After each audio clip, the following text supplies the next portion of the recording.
Hi, my name is Will and welcome to the Distorted Transmission for today. A friend of mine suggested I interview a Dunedin band called Blood Cauldron, as he'd been checking them out for a while and enjoyed their music. I contacted them and fortunately it has come to pass. Blood Cauldron, welcome to the Distorted Transmission. Greetings, Will. First up is introductions. Can you tell me who you are, please? I am Beleths of the Lore. The beings beyond me are the acolytes of blood. We are not allocated individual roles in our euphonious exertions. We operate as a sole, unified entity. Next, I'd like to know some band history. I'm anticipating a rather colourful response to this one, so please tell me about how Blood Cauldron came to be. How to articulate in physical terms. The energy that emanates through us has always been and will forever remain. In nomenclature decipherable to humans, this energy is known as the Nether. We conduct our work under the possession of this eternal essence. We are immortal spirit beings self-caged within biological vessels. An incorporeal army, rendered of matter in this physical realm. We fight for the infinite, aiding it in its drive for perfection, sustaining balance in all things physical and non-material. An ancient allegory tells of spirit beings unjustly sentenced to biological incarceration due to false accusations of war crimes in the spirit realm. Self-deceit, one of the most heinous crimes known to the infinite. Though these somatic and terrestrial restrictions of biology and physicality are regarded among the most merciless of punishments, these spirit beings plan to co-opt their sentence by reinforcing an infantry within the physical. This infantry obligated itself to expanding consciousness beyond the liminal threshold of the mind. It's abundantly clear that the band has a mythology or an ethos about it. What can you tell me? We speak in ancient truths and conscious knowing. This, of course, is an immensely broad spectrum in terms of infinity. Our intention is to aid the narrowed amnesia state of the human condition through energy, frequency, and vibration. We acknowledge that in most cases of human existence, aging is a process of forgetting. We are a constant, grinding reminder of all that has been before us.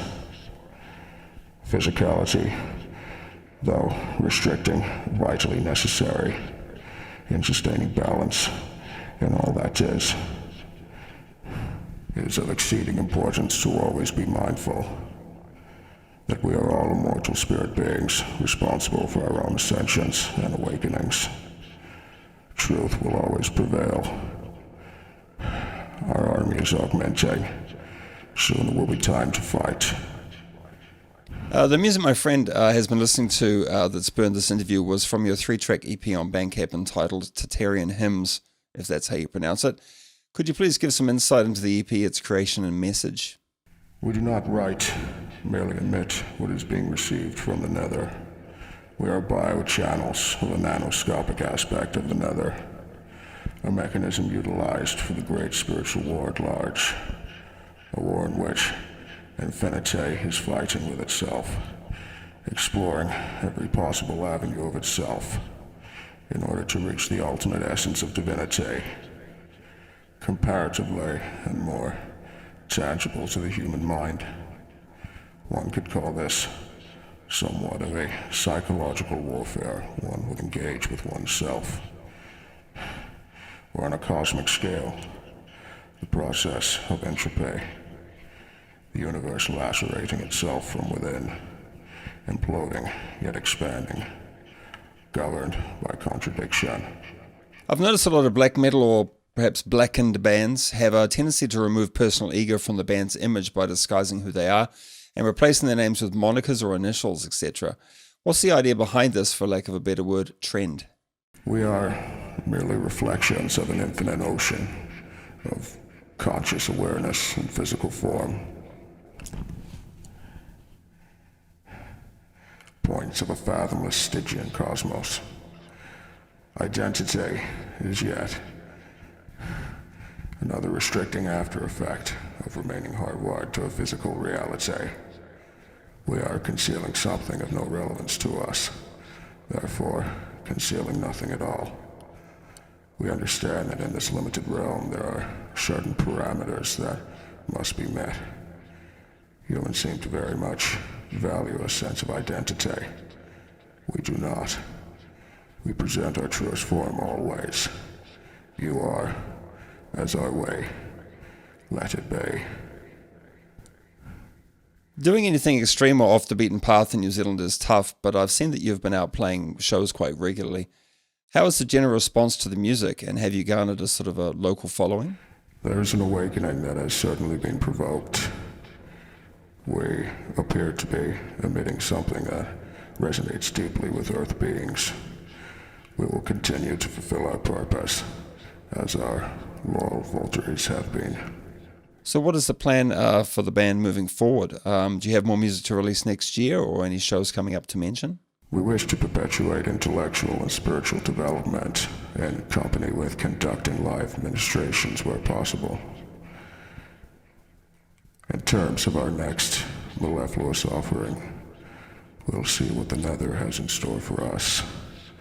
We can safely anticipate an album in the coming months. I dig your EP cover art. Are there any plans to make some merch so people can adorn and brandish the band's colours on their bodies? I dig a shirt with that artwork for sure.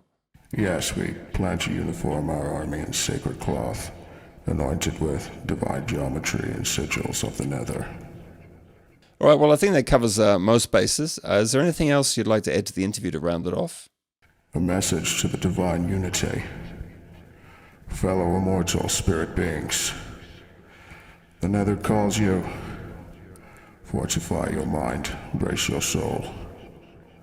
Await your transcendence. Become your ascendance. Alleviate your amnesia state. All material restrictions you must repudiate. Join us in our fight for the infinite. Accept our deepest gratitude and fulfill your purpose. Thank you. Well, best of luck going forwards, and I hope to hear more from the band soon. And to everyone out there in the audience, thanks for watching.